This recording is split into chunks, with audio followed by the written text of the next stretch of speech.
and welcome to the Frankenpod, a podcast stitched together from the corpses of mystery, noir, and gothic literature and cinema.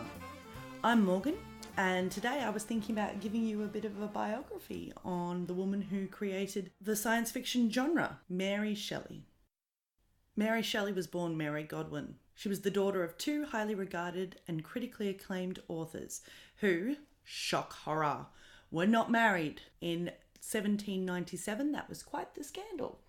Her mother, Mary Wollstonecraft, was a pivotal proto-feminist writer that I would love to cover one day if only I could work out a way to shoehorn her into the podcast format somehow. Her book, The Vindication of the Rights of Woman, is an incredible read. Her father was also a highly respected and controversial writer called William Godwin. He was probably better known than Mary Wollstonecraft in his day, but her contribution to feminism has certainly given her a more enduring legacy. Their relationship seems to have been devoted, but was cut devastatingly short when Mary Wollstonecraft died from complications after giving birth to Our Lady of Science Fiction, Mary Godwin. Thus the notion of birth and death would be forever fused in her psyche. She said that she felt the full weight of her mother's life and unfulfilled potential and would always strive to live up to her legacy. Coming from such an esteemed literary heritage, she reflected that there was never any doubt in her mind that she would grow up to write. As she grew up with her father, her stepmother, and her half-sisters, she was exposed to some of the most brilliant and creative thinkers and writers of her time, who were associates and friends of her father.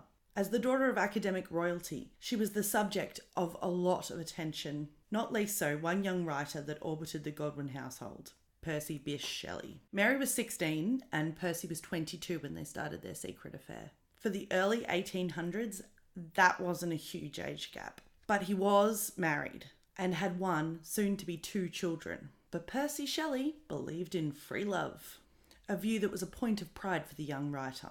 But this vision of free love does not seem to have directly translated into his wife or girlfriend being able to have other affairs. But if it did, they would have had to have been a lot more discreet about it. If it was unacceptable for men to have affairs in Regency England, it was incredibly frowned on and outrageous for a woman to do so. Mary and Percy, during their courtship, met secretly at her mother's grave because romance, I guess? Just months after they hooked up, they ran away together, with Mary's half-sister Claire Claremont in tow. Claire may have been a third wheel, but she also might have been a casual lover. I'm sorry, I hate that word, but I can't think of any other word to use. Possibly as a casual lover to Percy. Because, again, free love. Claire was not a shy, retiring flower. She was pursuing the famous poet Lord Byron somewhat relentlessly. There is some very gross correspondence between Byron and a friend about how relentless Claire had been and how he just had to give in to her. Byron's reputation for salacious affairs with both men and women preceded him. A lot of people were very unhappy with Mary and Percy's relationship, not least Percy's wife and Mary's father. Both parties demanded that they cut it out, and when they didn't, they asked for money. I completely understand why Harriet, Percy's wife, needed financial support. But the payments to William Godwin, Mary's father, are a little strange to me. But then again, a lot of the etiquette and social morality in Regency England baffles me. Percy entered into a lot of debt to meet these obligations, and the trio of Mary, Percy, and Claire travelled relentlessly to escape his debts. It was during this time of constant travel that Claire convinced her companions to be unwitting accomplices in a romantic ambush of Lord Byron at the Villa Diodati. Byron had been holidaying in Switzerland at the villa, and I'm going to save the events of this holiday at the Villa Diodati for another episode. But it is from this holiday that Mary Godwin found the inspiration for her gothic sci-fi novel, Frankenstein, or the modern-day Prometheus.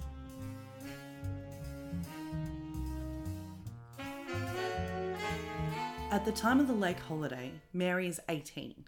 She's given birth to two children, one of which had not survived, and the other, William, would not survive a great deal longer. A little later, she gives birth to another daughter and names her Clara. Both Clara and William will be dead by the end of 1819. Mary Shelley's debut novel, Frankenstein, was published anonymously in 1818. Published anonymously because she was a young female writer and they simply didn't think it would sell with her name attached.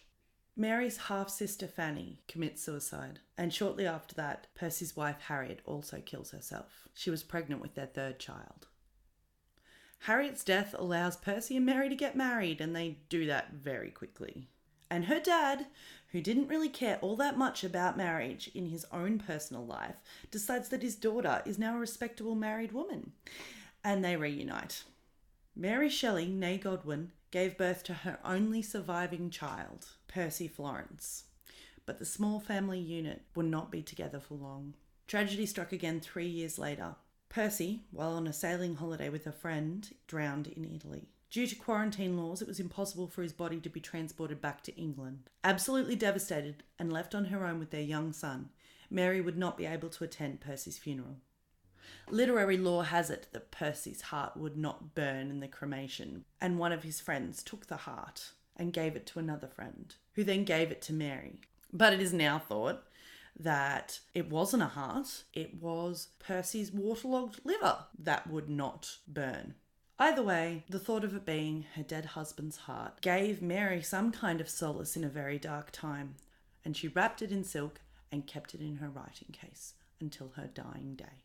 Mary threw herself into her work. She published Valperga in 1823 and began the gradual publication of her late husband's work. But Mary's father-in-law, Percy's dad, threatened to stop financially supporting her if she released any more of Percy's work during his lifetime. In 1826, she published the post-apocalyptic novel, The Last Man, and 11 years later, she would publish her final novel, Faulkner. During this time, her father, her half-brother, and her friend Lord Byron had died. But Shelley's father had not. However, she finally managed to convince him to let her publish those poems of Percy's that she loved so much. It really feels like I'm just listing events at this point, which is really sad because it seems as though many scholars lose interest in Mary Shelley when her life with Percy finishes. But she really was a very interesting and eclectic writer in her own right.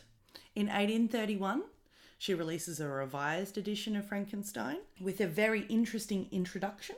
Percy's long shadow continued to stretch across Mary's life. 23 years after Percy's untimely death, some dude showed up claiming to be Lord Byron's love child. Not an impossible claim, and he would potentially be one of many given the Lord's raunchy reputation. But this particular guy claimed to have some of Mary and Percy's letters and tried to use them to blackmail Mary. God knows what those letters contained and how bad they could damage Mary's reputation. But Mary shut that shit down and got a court injunction.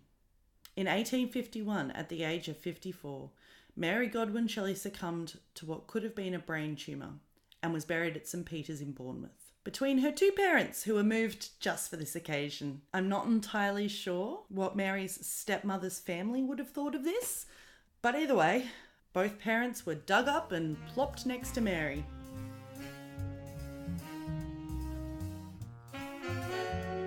She was an unconventional woman who led an incredible life, filled with adventure, curiosity and sorrow. Her legacy would be heavily censored according to her son Percy Florence's more reserved Victorian sensibilities. In the past 200 years, many have tried to give credit for Frankenstein to Byron or Percy, or attribute her entire development as a writer to the men who surrounded her.